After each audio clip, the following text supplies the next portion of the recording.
Everybody.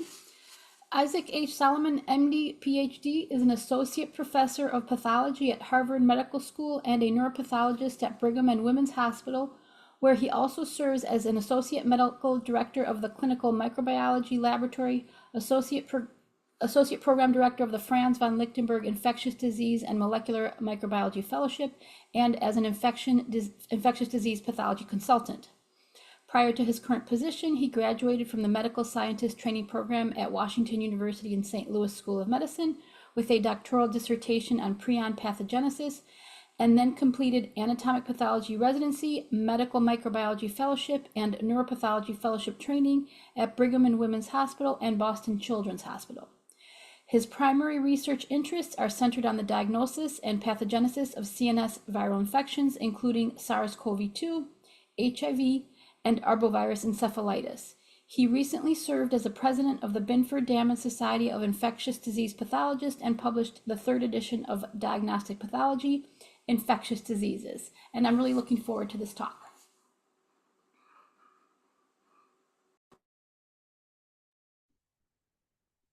Well, thank you for the introduction and the opportunity to talk a little bit about emerging viral infections. One of my topics that I'm most interested in academically, and I also think it's very challenging clinically.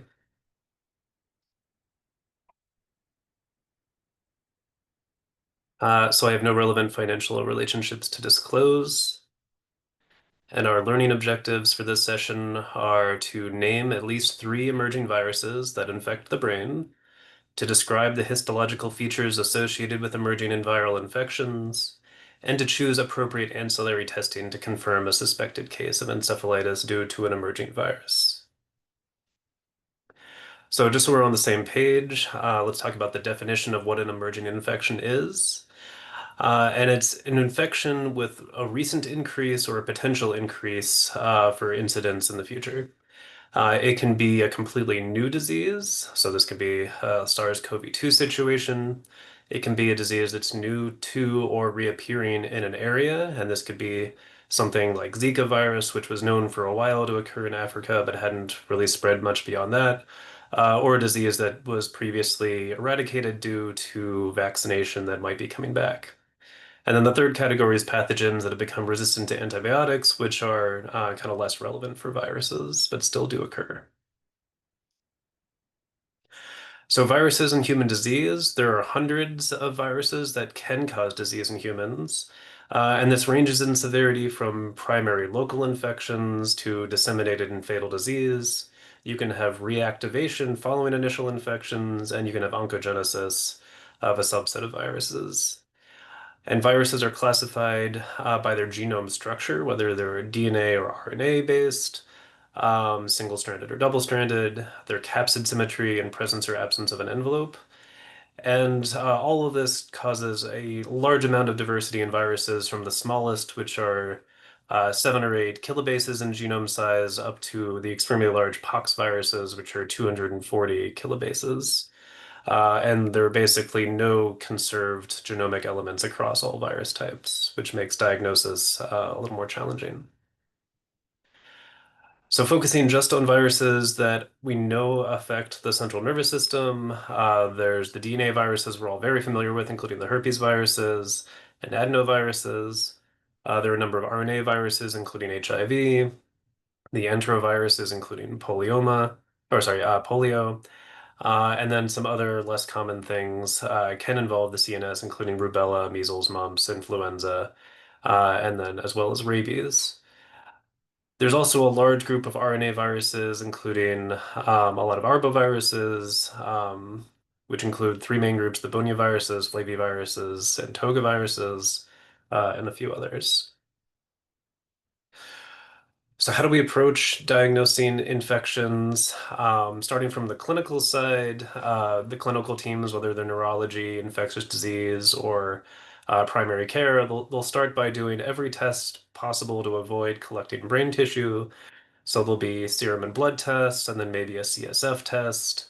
And then ultimately, if those are unrevealing, or if there's other entities in the differential, they might ask for a tissue biopsy of the brain or spinal cord. And then if the patient passes away, they might request an autopsy. So about a year ago, I presented an algorithmic approach that I like to use for diagnosing infections, starting with review of the patient history, radiology, and any laboratory testing that's already been done before you even start to look at the slides. And then once you have your H&E slides, generate a preliminary differential based on the inflammatory pattern, if you see any viral cytopathic effects or viruses, and so on. And then to proceed with ancillary testing to confirm that diagnosis, whether it's special stains, immunohistochemistry, in situ hybridization. Very rarely do we try electron microscopy anymore. We do a lot of molecular diagnostics. And then if you need help, asking for expert consultation either within your own institution or at a reference lab like the CDC.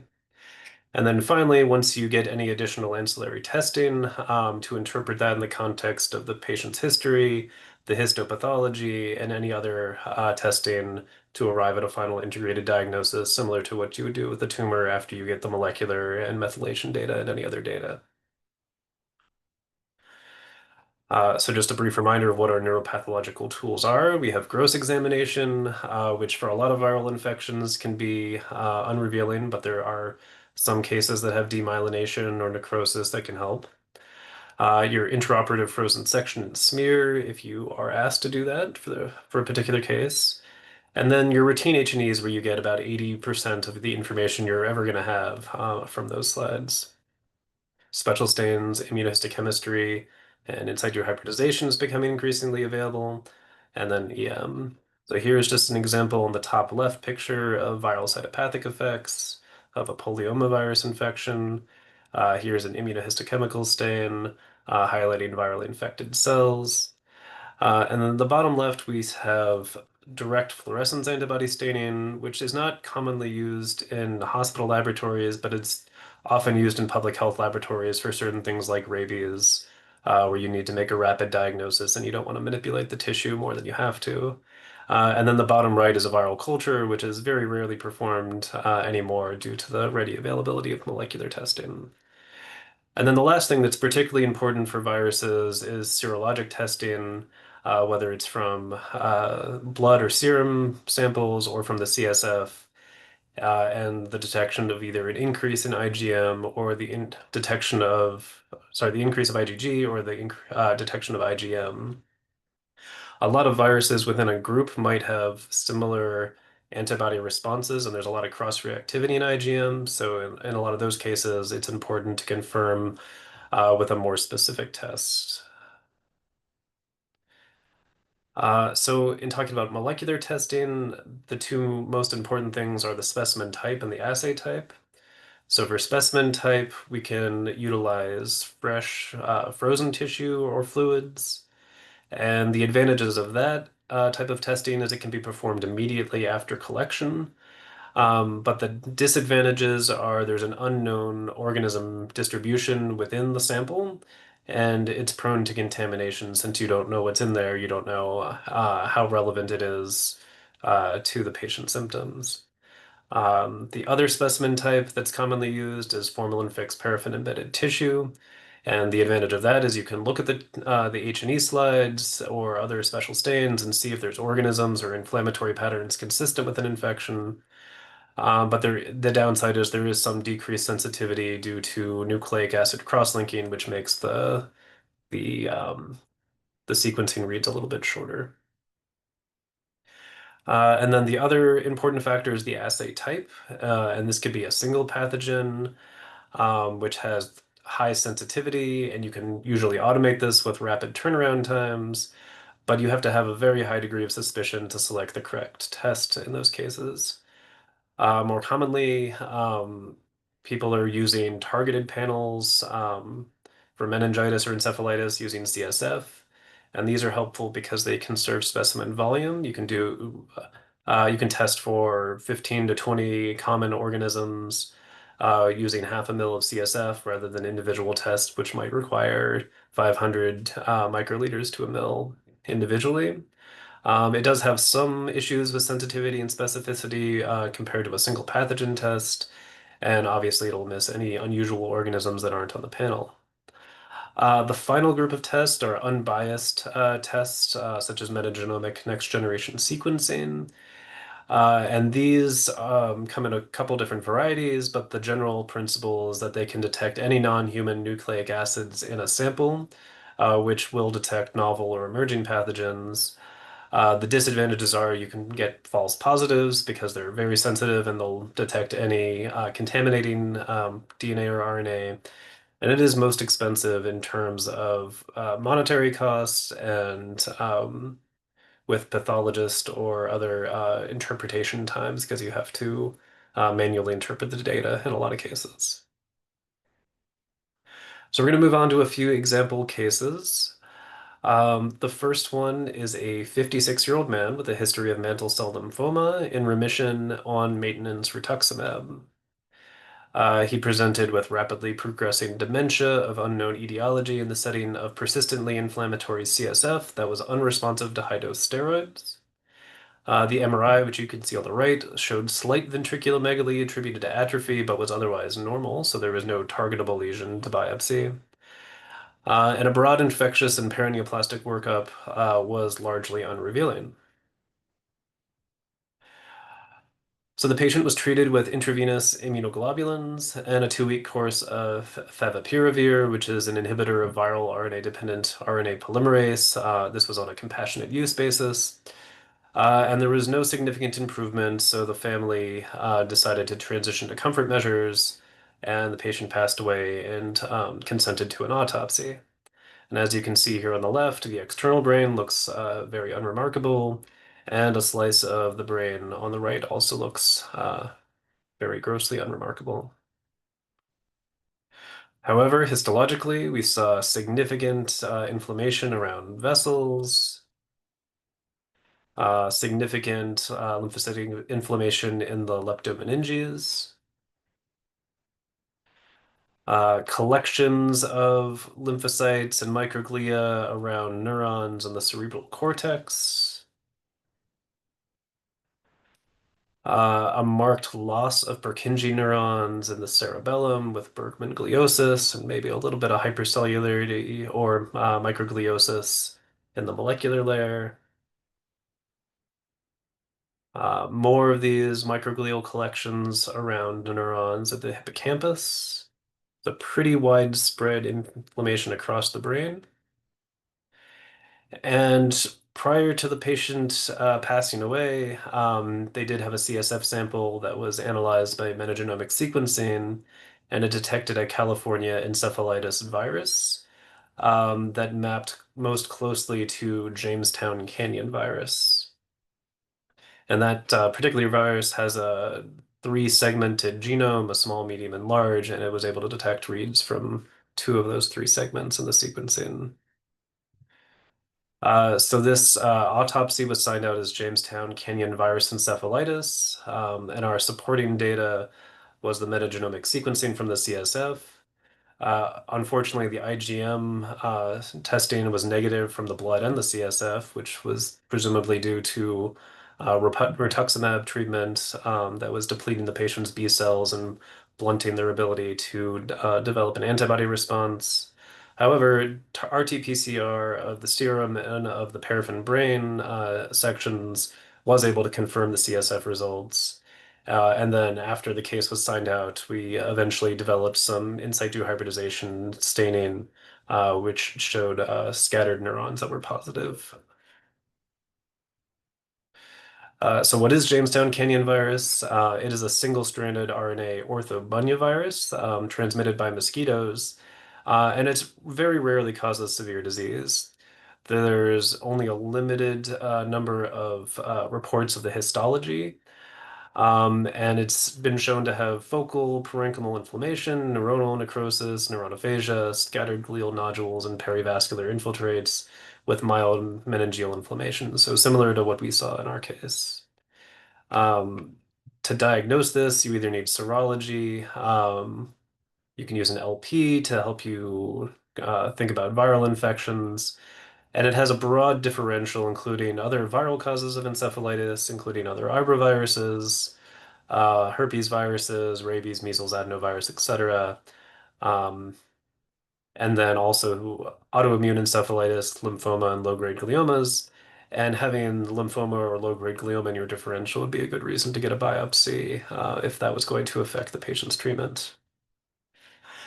So in the top right here, we can see a map of cases that were reported to the CDC between 2011 and 2024.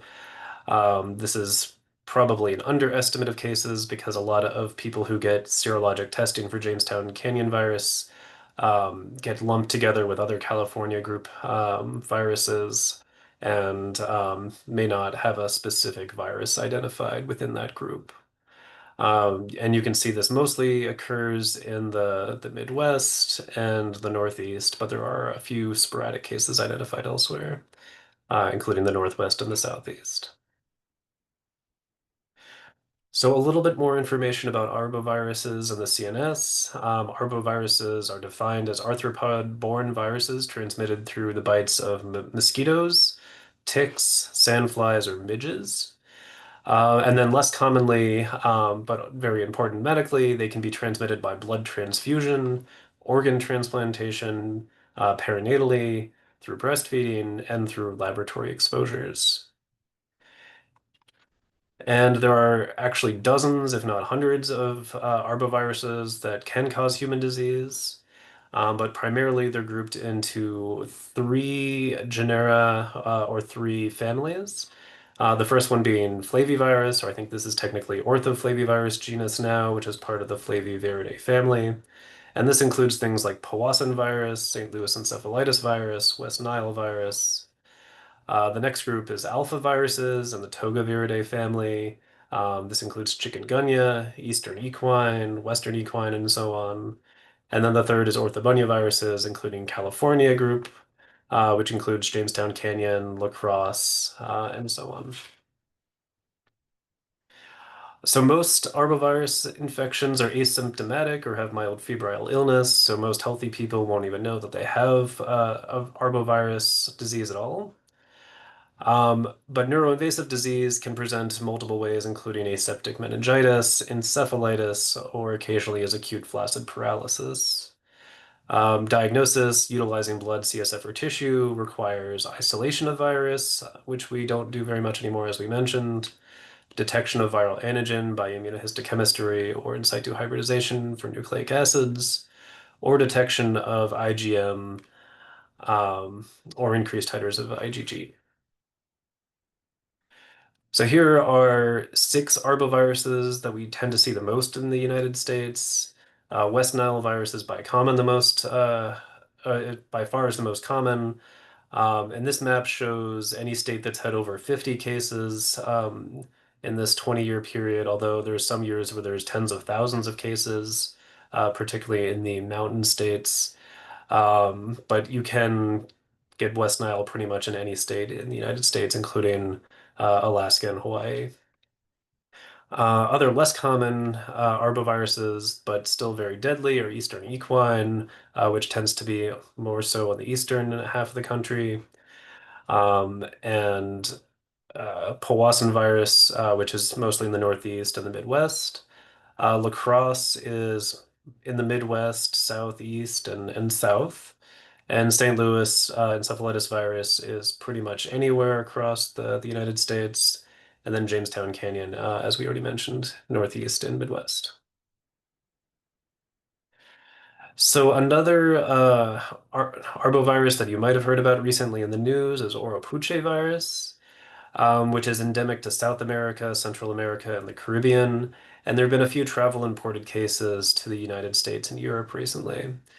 It's very challenging to diagnose if you're not thinking about it. It has symptoms similar to chikungunya, dengue, and Zika virus, but does have this interesting biphasic course where the patients might get better and then have a recurrence of their symptoms. Vertical transmission likely causes adverse effects on fetal development, including miscarriages, so similar worries as the Zika pandemic. And then human cases have been reported of meningitis and encephalitis in about 5% of cases. Um, and then there's also been a certain amount of Guillain-Barré peri-infectious symptoms noted. So the neurologic manifestations include severe headache that are frequently retroorbital and associated photophobia. And there's a persistent fatigue that may last weeks to months, but complete recovery is typical with rare fatalities. And so part of the challenge of Orapuche is that it's transmitted by these small biting midges left, which are way smaller than the typical mosquitoes that transmit a lot of other arboviruses. And we do have these in North America, so there is the potential for these to be spread around, this virus to be spread around by these biting midges that are less than an eighth of an inch. So if you see them, just be aware. And then this map here just shows a few of the imported cases, mostly to Florida, but a few other scattered states, and that are all travel associated. As far as we know at this point in time, there's been no local transmission. So moving on to our next case, we have a 50-year-old woman with a 9-year history of multiple sclerosis who's been on ocrelizumab for 3 years. And then she presented with subacute decline in mental status and cognition, and the MRI showed predominant bilateral frontal periventricular white matter lesions. And she had an LP that revealed elevated protein, normal glucose, 1 to 2 nucleated cells, and no oligoclonal bands. And had a negative infectious workup, including HSV, JC virus, CMV, toxoplasma, and bacterial cultures. So here's her MRI from 10 months prior to this presentation, and you can see that she does have a few lesions that were, presumed to be related to her MS. And then eventually these were biopsied, and you can see the area where that biopsy occurred. She unfortunately did not do well and passed away, and the family consented to an autopsy. But that biopsy showed a generalized lymphocytic inflammatory process without clear evidence of demyelination. She did have minimal improvement over 3.5 weeks. And then you can see externally and on a coronal slice, minimal abnormalities other than the site of the biopsy. Again, histologically, we saw a lot of inflammation, kind of diffusely involving different brain areas, including the cerebral cortex, the leptomeninges, and then deeper around perivascular inflammation. In the hippocampus, we saw multiple collections of inflammatory cells. Um, and then at higher power, you can see these microglial nodules surrounding pyramidal neurons. Elsewhere, collections of lymphocytes or microglia. And then by immunohistochemistry, we saw that these cells were predominantly CD3 positive T cells, uh, essentially no B cells, because of the ocrelizumab is also B cell depleting, similar to rituximab. And then CD68 showed a modest number of microglia. So sequencing was also sent on CSF for this case, and in this instance, enterovirus B was detected, and those reads aligned most closely with Coxsackie virus B3 within the VP1 region of the capsid. So we developed some in situ hybridization primers to Coxsackie virus B3. And within those inflammatory aggregates, we saw multiple areas that had punctate type staining patterns. So we signed this case out as Coxsackie virus B3 meningoencephalitis, and our evidence was the metagenomic sequencing and the in situ hybridization. So our fellow at the time, Andre Santos, presented this at AANP as a poster a couple years ago, and put together a good summary of the existing literature for infections associated with ocrelizumab. All of these patients had some form of multiple sclerosis, and the most common infections that were reported were West Nile. There were several cases of PML, the JC virus, a case of varicella, a case of HSV2. But as far as we know, this was the first case of an enterovirus, although there's probably been other ones since then. And I think the take-home point is that these ranged from days to years on ocrelizumab. So there's not a certain risk with how much time you've been on the drug. So just talking a little more generally about enterovirus infections, enteroviruses are in the Picornaviridae family, which are non-enveloped icosahedral single-stranded RNA viruses. The taxonomy for these are very confusing, in my opinion, but there are multiple species of enteroviruses, A, B, C, D, etc. And within those, they're what were traditionally grouped into polioviruses, Coxsackie A viruses, Coxsackie B viruses, and echoviruses. But once sequencing became more readily available, all of those different serotypes got shuffled around. So now enterovirus A includes enterovirus 71 and several Coxsackie group A viruses. Enterovirus B includes Coxsackie virus group B, as well as the echoviruses. Enterovirus C includes the polioviruses and several Coxsackie virus A viruses. And enterovirus D includes EV68 and 70. And then new viruses are just named sequentially, usually enterovirus, the species, and the number. So there's a few different clinical histopathologic ways these can present, including aseptic meningitis, in which case you'll see leptomeningitis, edema, lymphohistiocytic infiltration of the parenchyma with perivascular lymphocytic cuffing neutrophils. As in our case, you can see encephalitis or encephalomyelitis with gliosis, microglial nodules, neuronophagia, neutrophilic infiltrates and necrosis, and then neuronal dropout in the anterior and posterior horns of the spinal cord. So as you can see, these findings between enteroviruses and arboviruses are very, very similar. So it's hard to know without some more specific data, including sequencing or immunostaining a particular virus that you're dealing with. And then more specifically, EV71 has been shown to have inflammation of the brainstem nuclei and spinal cord that seem to be more severe than the cortex or cerebellum, and also prominent neutrophils, which are not seen in a lot of viruses, but are seen in some others, including Eastern equine. So in these cases, IHC can be positive in the neuronal cell bodies, the neuronal processes, and the inflammatory foci. And as we saw in our case, later in the illness, the IHC could be negative or present as this granular type staining within microglial nodules. The 5' untranslated region can be sequenced for detection, but isn't effective at identifying serotypes. And taxonomy and definitive identification is usually done by VP1 sequencing now. And I highly recommend reading this paper a few years back by Ottis Muhlenbach on this topic. So now a little bit about polio and non-polio enterovirus outbreaks. So there's been no wild polio acquired in the US since it was eradicated in 1979, and the last imported case was 1993.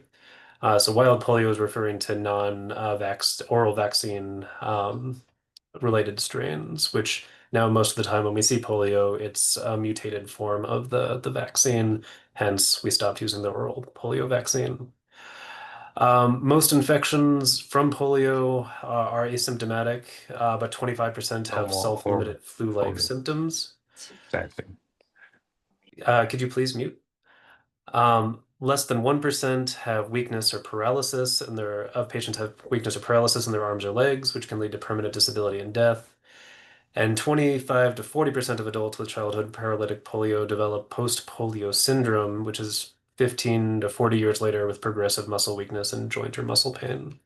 And you can see here an autopsy slide of the spinal cord from someone who survived polio but had severe loss of their anterior horn cells.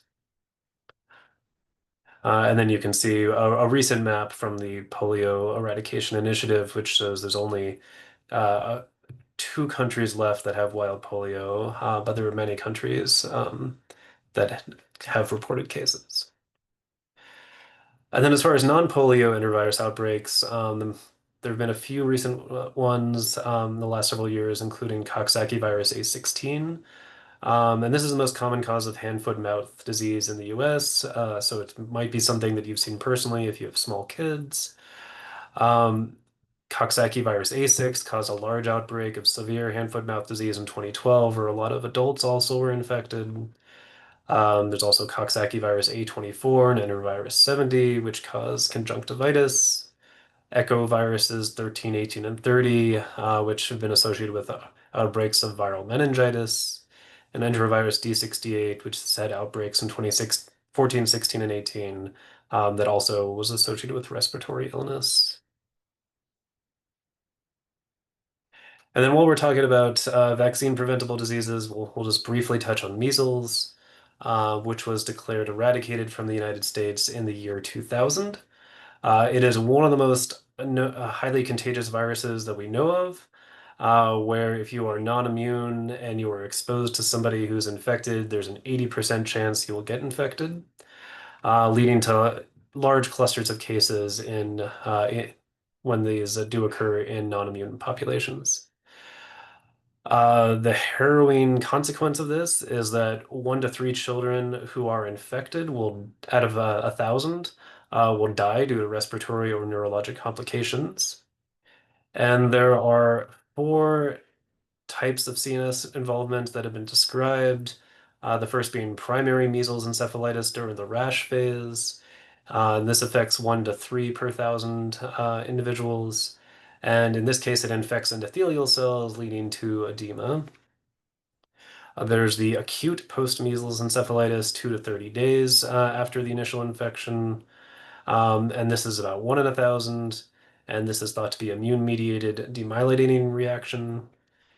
And then there's measles inclusion body encephalitis about a year after um, the primary infection. And this is characterized by persistent viral infection, typically in immunodeficient children.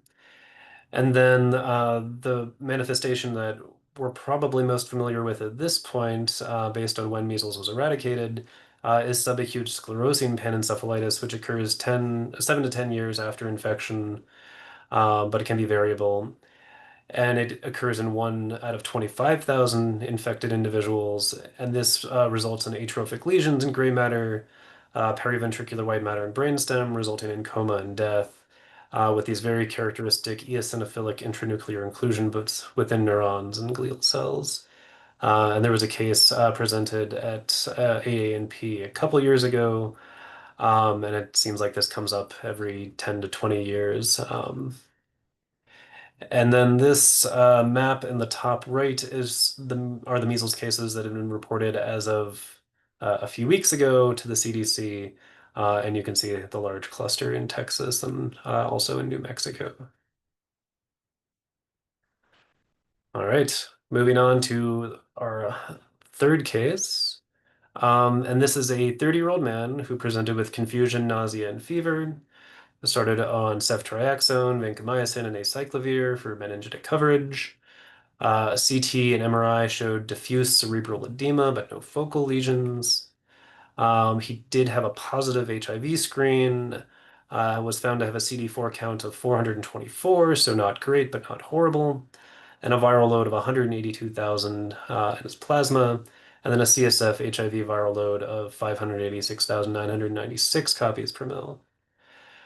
So that was his initial presentation. He was sent to rehab to recover, but then represented from the rehab facility with a worsening headache, nausea, and vomiting, was treated with methylprednisone, plasma exchange, and underwent a brain biopsy. And I'll say that he was started on antiretrovirals during his rehab admission.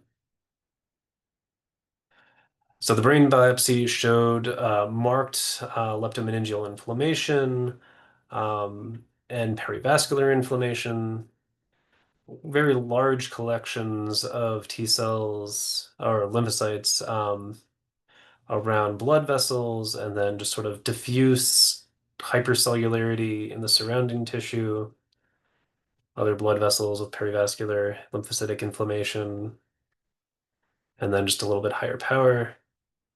So the question from the clinical team was whether this could be some sort of lymphoma that's EBV driven, whether there was some opportunistic infection, viral infection, or why were his symptoms getting better, or why were his symptoms getting acutely worse after getting started on antiretroviral therapy.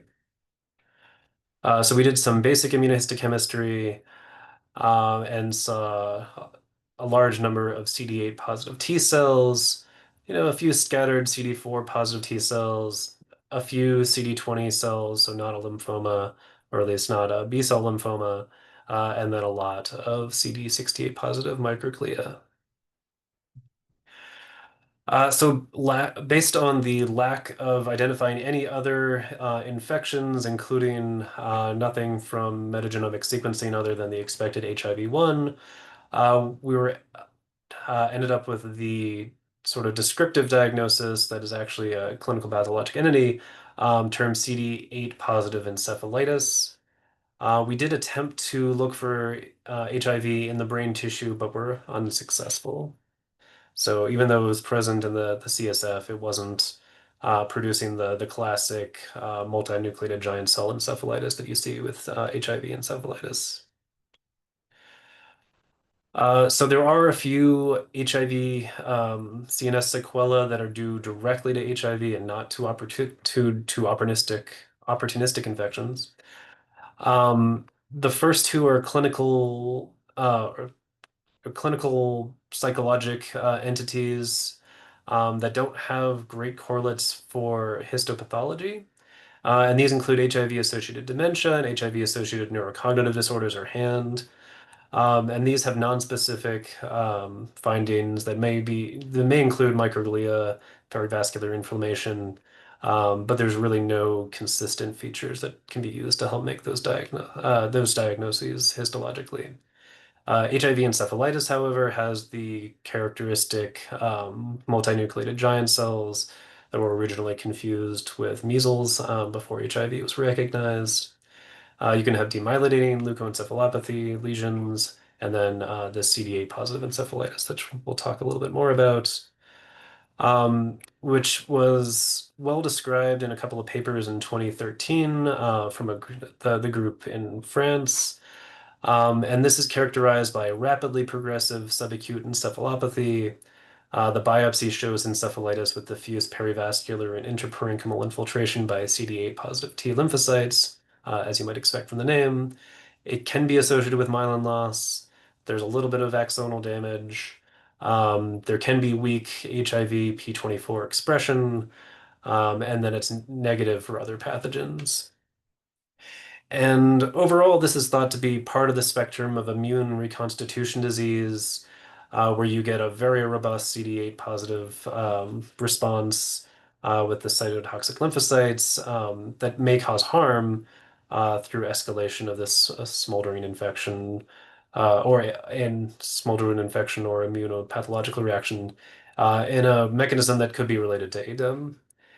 And these inflammatory infiltrates can be very scary, and you can imagine why this would be in the differential for a lymphoma. So while we're on the topic of HIV and immunosuppression, we'll transition to Mpox, or the monkeypox virus disease. This is a double-stranded DNA orthopox virus transmitted through close personal contact, including sexual activity. It is vaccine preventable from the same vaccine that prevents smallpox. And can be treated with tecovirimat, but typically just with supportive care. And the epidemiology and mortality vary with the clade or subclade that you're infected with. And this is what originally started out as clades 1 and 2, have been split into 1A, 1B, 2A, and 2B. And the majority of fatal cases have been seen in immunocompromised individuals. This is typically diagnosed by RT-PCR of lesional swabs. So skin biopsies are very uncommon because the PCR is less invasive, and usually if the primary care or dermatologist is thinking about this, they can make the correct diagnosis. Here's an example of a skin biopsy that we've seen. So a lot of inflammation in the epidermis that can be self-contained, but can be deeper in longer standing lesions or again with immunocompromised individuals. And you see these very characteristic eosinophilic cytoplasmic inclusions. And if you do immunohistochemistry, all of the infected cells very brightly light up. So the bigger question is, how much does Mpox involve the CNS? There have been rare reports of neurological symptoms, including headaches, myalgias, seizures, altered consciousness, and encephalopathy, encephalitis, by radiologic and clinical criteria. There have been a few small case series published. This three-patient series described CSF lymphocytic pleocytosis and elevated CSF protein. However, it was negative for CSF, Mpox virus, PCR, or serologic detection of antibodies. MRI shows subcortical deep gray matter, cerebellum, and/or brainstem lesions with multifocal spinal lesions in these cases. And in all three patients, they were treated with acute immunomodulatory therapies with rapid improvement and good neurologic recovery. So none of these three patients had a tissue diagnosis. And the mechanism that was hypothesized was that this was a parainfectious or autoimmune process, and that with indirect viral mediated CNS inflammation resulting from an overexuberant host immune response. So probably more similar to what we were seeing in the COVID cases. There have been very limited autopsy reports with brain examinations or findings. And most research studies suggest that Mpox virus could infect human astrocytes more so than microglia or oligodendrocyte-like cells, that there could be activating inflammatory response and proptosis. And then this is an example of in the CDC case series of a renal transplant patient where there's a few IHC staining cells within the lumen of a blood vessel of leukocytes, but not obvious virus in the surrounding brain parenchyma. And then this was another case that was reported of fatal Mpox-associated meningoencephalitis. Again, the CSF was negative, but they report a little bit of dot-like immunofluorescent staining in microglia adjacent to a blood vessel. So again, probably not a lot of virus directly in the brain, but 5% of patients do have some neurologic symptoms, so could be relevant. And then taking one step back from monkeypox to look more broadly at orthopox viruses, the main one that we have to worry about besides monkeypox is smallpox, which has been eradicated for real, other than it could be utilized as a biologic weapon. And then from the previous known smallpox cases, encephalitis was rarely reported in severe cases. Um, with the vaccinia virus, which was used to make the vaccine, um, there was also rare reports of encephalitis and myelitis in immunocompromised patients. With the cowpox virus, there can be encephalitis in rare cases, and then no camelpox or Achmeta associated neurotropism is been reported. And then this map on the right just shows where the various monkeypox or mpox cases have been reported recently. So in the US, we see a lot of clade 1 and clade 2 that have been imported from elsewhere. Um, but this is, spread all over the world at this point. So in conclusion, viruses are extremely diverse set of pathogens causing significant morbidity and mortality in humans. Emerging viral infections may be difficult to diagnose due to their nonspecific symptoms or histologic findings, and you need a high degree of clinical suspicion and appropriate use of ancillary testing to confirm a specific diagnosis. So now I'm happy to take questions with our remaining time, and I appreciate your attention. Thank you very much. So we're going to move into Q&A.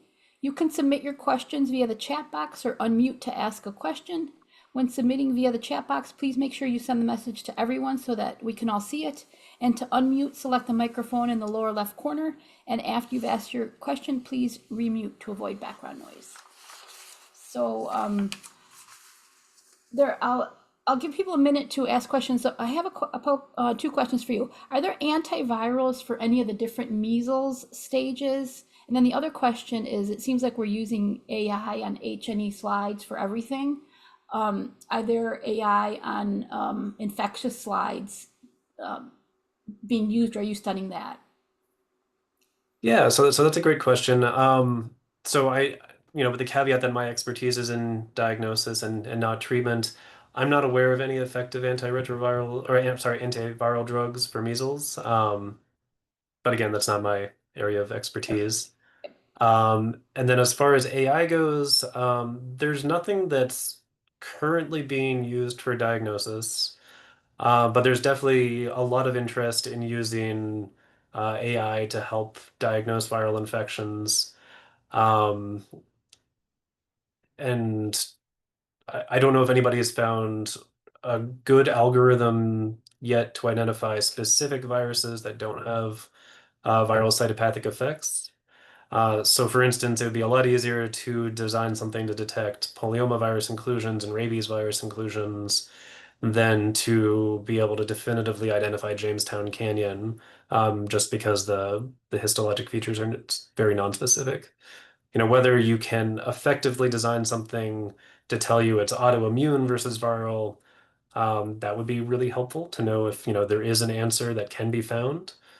Because I know it's very challenging to not know whether you should use antivirals or anti-inflammatory drugs, and a lot of the times the neurologists just throw everything they have in the hopes that something will help their particular patient. And sort of counterintuitively, even with a lot of viral infections, it still is useful to use the anti-inflammatory drugs, even though we generally think of those as bad because they allow infections to get out of control. There's oftentimes so much inflammation in the brains that it's one of the few things that can help the patient in a time-efficient manner. Okay, thank you. And then you do have a question, Melissa Blessing. Great presentation. Thank you. Do you have a recommendation for working up postmortem cases with non-specific lymphocytic encephalitis and minimal clinical information to direct ancillary testing? Now that's a great question. I've spent a lot of effort trying to identify viruses in cases from our own files that didn't have a diagnosis. And unfortunately, a lot of ours have already had CSF sequencing pre-mortem and so on. So the yield for us was pretty low. But if you don't have any history um, and you think that there's a non-zero chance, like they live in a region that's had tens of thousands of West Nile viruses, or you know anything about where they lived, then it might be worth working up further. So it depends on what your local resources are. If you're in the forensic setting, and you don't have a lot um, of the fancy tools that we have in academic labs, you could consider sending cases to the CDC. And then whatever epidemiologic information you can give them, they can, test for arboviruses that are within the region. Um, it's yeah, it can be challenging, and if you don't have a cause of death and you think that there's a non-zero chance it could be an infection, it's worth working up a little bit.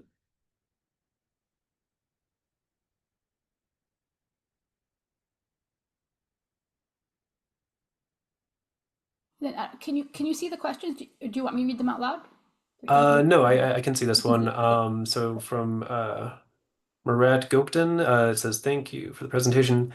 Immunosuppressed state makes sense for these infections, but it is a general rule for emerging infections, and does it particularly increase the risk of CNS involvement? In other words, are we seeing them more often because of the new immunomodulating therapies?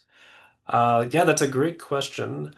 Certain things like Jamestown Canyon, I think, have only been fatal disease has only been reported in immunosuppressed individuals. So I think it's a combination of we're making patients through treatments for other diseases, more susceptible to severe disease of these very rare infections.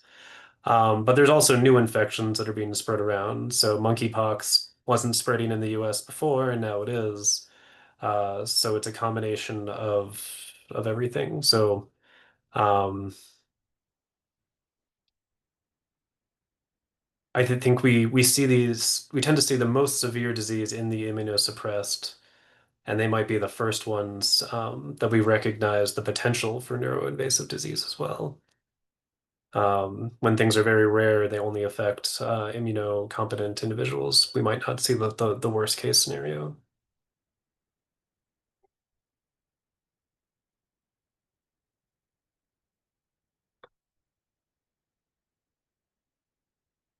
He says, thank you. Um, there must be more questions.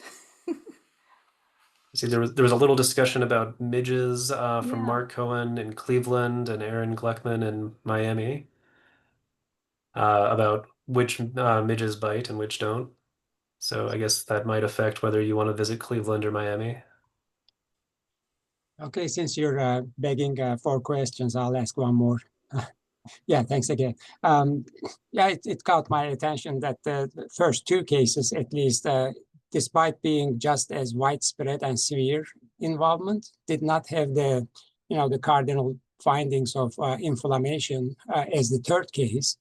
So I was surprised by that. Whenever I think of some, generalized severe infection of the CNS, I always think about, brain swelling and all the complications that come with it. Is that a thing, or it can happen both ways, or is there a rule to it?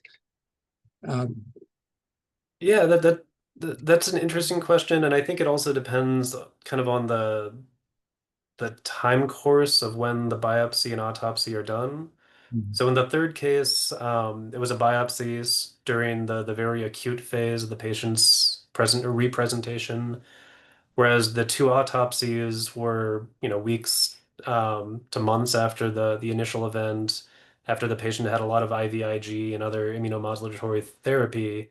So it could just be that those were ramping down, whereas the third patient was really had that, really robust immune reconstitution. So it was kind of even an exaggerated immune response. So I think it depends. We don't generally do biopsy, right away if there's any other testing we can do first. So Thank you. I think this is where animal models can be helpful, although there's all sorts of complications in trying to necessarily translate those results to humans.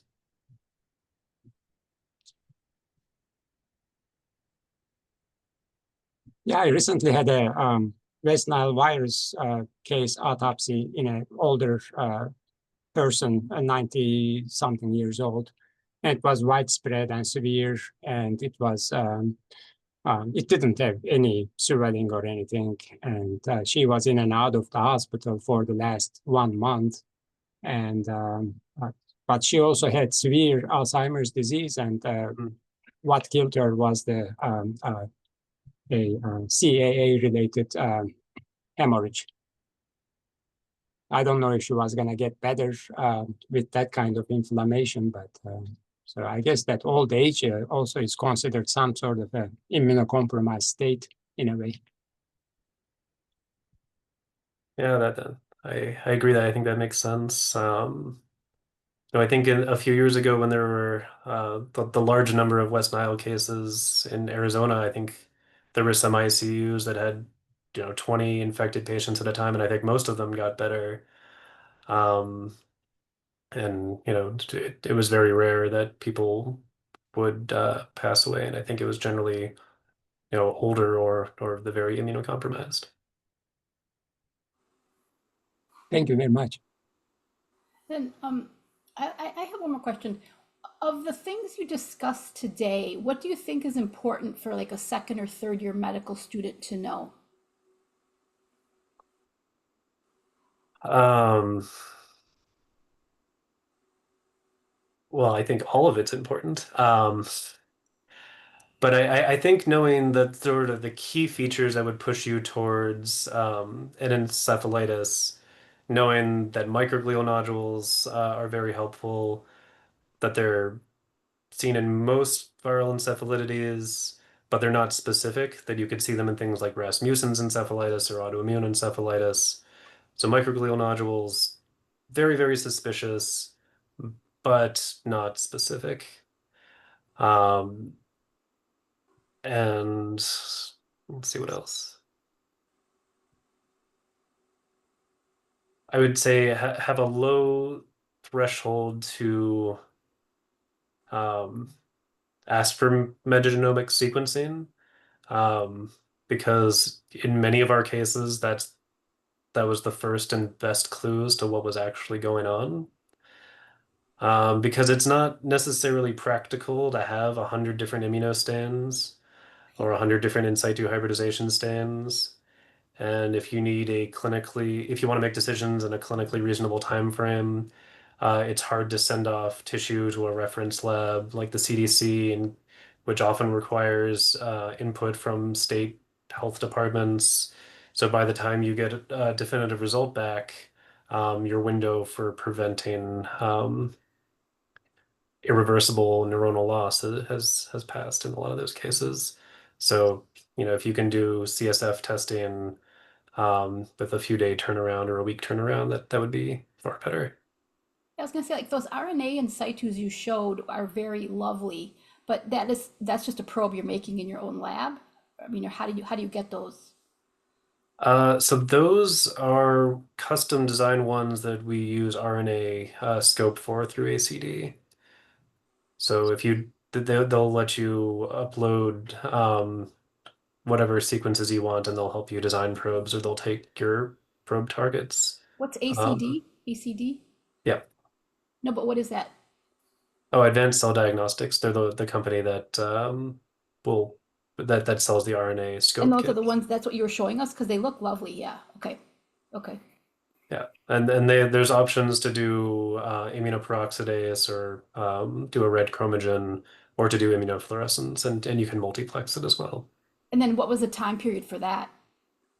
To do the in situ hybridization staining, if we have the probes, then it's within a day. We usually run those overnight on an automated platform, and then if you have to design the probes, then it takes like an extra week. 1 week? That it's not too bad. Okay. I don't have any more questions, I don't think. Um, so I don't know if